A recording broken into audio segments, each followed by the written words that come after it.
Krystian. Cześć, jestem Zosia. Cześć, jestem Maja. Cześć, jestem Natasza. To są figurki z mega kolekcji. Teraz zagramy w super grę. Czyli, że nasz kolega rzuca nam figurki, a my je łapiemy. Nie można rzucać, jak się nie złapie, to my nie możemy zabrać z podłogi.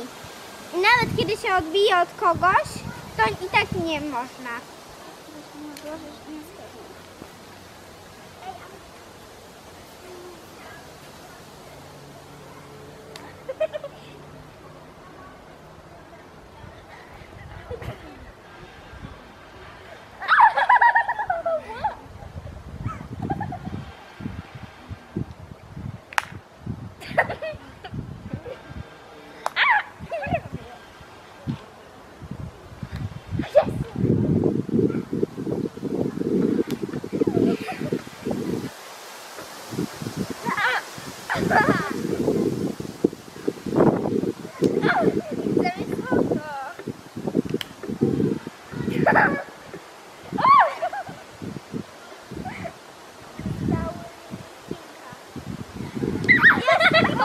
Ale nie złapałam. To było tak, że nie złapałam.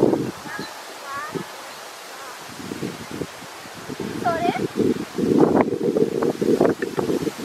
Nie mam to. Majka, jak Maja wyjdzie, to przeszkadzajmy mu, bo nie złapać. Ja się tego.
Jest, wygrałam, mam 3 punkty.